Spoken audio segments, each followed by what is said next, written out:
Bonjour tout le monde. Alors aujourd'hui, on va poursuivre notre théorie avec le cours 3, partie 3. Donc, cours 3, partie 3 du panorama numéro 11. Alors, ça fait référence à la page 131 dans votre cahier orange. On vous dit une situation de proportionnalité par rapport à un graphique. Alors, à quoi ça ressemble une situation de proportionnalité et le graphique? Donc, la représentation graphique d'une situation de proportionnalité comporte soit une droite oblique. Alors, une droite oblique passant par l'origine du plan cartésien, c'est-à-dire l'origine, les coordonnées 0, 0 du plan cartésien, ou soit des points appartenant à une droite oblique passant par l'origine. Okay? Donc, c'est soit des points qu'on ne peut pas relier, mais très souvent, ça va être une droite oblique qui passe par l'origine du plan cartésien. Alors, un exemple. On dit on s'intéresse à la relation entre le coût en dollars pour les services d'un plombier et le nombre d'heures de travail de celui-ci à votre domicile. Le plombier demande 40 $ pour chaque heure de travail. Alors, je te dis, complète la table de valeurs suivante représentant cette situation. Donc, coût pour les services d'un plombier selon le nombre d'heures de travail. Donc, le nombre d'heures de travail, si le plombier travaille 1 heure chez toi à la maison, ben, ça va coûter, il travaille à 40 $ l'heure, alors ça va coûter 40 $. S'il travaille 2 heures, ça va coûter 80 $. S'il travaille 3 heures, tu vas faire 3 fois 40, ça va coûter 120 $. S'il travaille 4 heures, tu vas faire 4 fois 40 $, ça va faire 160. Et finalement, 5 fois 40, c'est qui va donner 200 $. Un coup que tu as rempli la table de valeurs associée à cette mise en situation-là, on te demande est-ce qu'il s'agit d'une situation de proportionnalité. Rappelons-nous ce que nous avons vu à la capsule numéro 1 et à la capsule numéro 2 sur le cours numéro 3. On te disait qu'une situation est proportionnelle. Alors, on a une situation de proportionnalité si les taux sont tous équivalents. Et les taux, comment on fait pour les trouver? Je répète, quand c'est sous forme de ligne, on fait la deuxième ligne divisée par la première ligne. Puis quand c'est sous forme de colonne, on fait la deuxième colonne divisée par la première colonne. Donc ici, je fais 40 divisé par 1. Mais 40 divisé par 1, ça fait quoi? Ça fait 40 $ par heure. 80 divisé par 2, ça fait 40 $ l'heure. 120 divisé par 3, ça fait également 40 $ l'heure. 120 divisé par 4, ça fait également 40 $. Puis 200 divisé par 5, ça fait également 40 $ l'heure.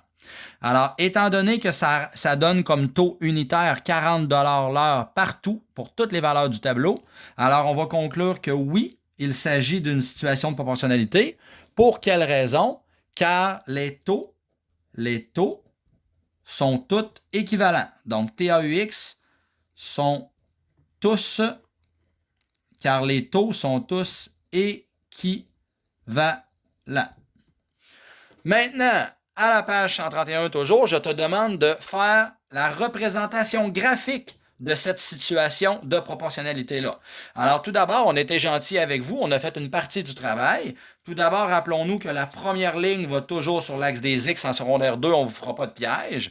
Donc, le nombre d'heures va sur l'axe des X. Et là, on a gradué ça 1, 2, 3, 4, 5. On a passé une ligne à chaque fois, toujours pour maximiser l'espace utilisé sur le graphique. Les coûts maintenant, c'est 40, 80, 120, 160, 200. Alors, le coût va toujours ici, vu que c'est la deuxième ligne, va sur l'axe des Y. Et là, on a décidé de faire une graduation, le pas de graduation avec des bons de 20. Ce qui veut dire que ça serait 20, 40, et là, c'est des bons de 20 partout, 60, 80, 100, 120, 140, 160, 180, et on arrive à 200. Alors, c'est ce que ça donne comme graduation, toujours avec des bons de 20 sur l'axe des Y. Et là, il me reste juste à aller placer mes coordonnées cartésiennes. Alors, si je place ma première coordonnée cartésienne, j'ai le point 1,40. Alors, 1,40 sur le plan cartésien, ça me donne ce point-là. Ensuite, je place mon point 2,80. Alors, 2,80, ça se trouve être le point ici. Ensuite, je place le point 3,120. Ensuite, le point 4, 160. Et le point 5, 200. Et là, évidemment, je ne l'avais pas mis ici, mais le rang 0, si je te demandais de le trouver, le rang 0, là, si le plombier travaille 0 heure, il ne se déplace même pas pour aller chez toi, eh bien évidemment, ça va te coûter 0 $. Alors, c'est la raison pour laquelle on te dit que c'est une droite oblique. Une droite oblique, ça veut dire une droite inclinée. Et ça passe par l'origine, donc ça passe par 0, 0. Donc, obligatoirement, quand tu vas tracer ta droite, il faut obligatoirement que tu la traces à partir de l'origine du plan cartésien. Alors là, tu te prends une règle. Désolé, j'en ai pas là pour le moment. Alors, tu te prends une règle, tu traces ta droite avec une règle et tu dépasses un petit peu le dernier point pour dire que les valeurs continuent illimitées. Tu sais, si le plombier travaille 10 heures chez toi, bien, ça va te coûter 400 $. Mais donc, il faut continuer la droite pour dire que ça se continue jusqu'à l'infini parce qu'on peut ne jamais arrêter les valeurs. Alors, ça sera tout pour le cours 3. C'était 3 grandes capsules finalement. Et là, vous allez avoir quelques pages à faire. Donc, la page 133, la page 136 et la page 137 dans votre cahier orange sont à effectuer maintenant. Merci, bon travail.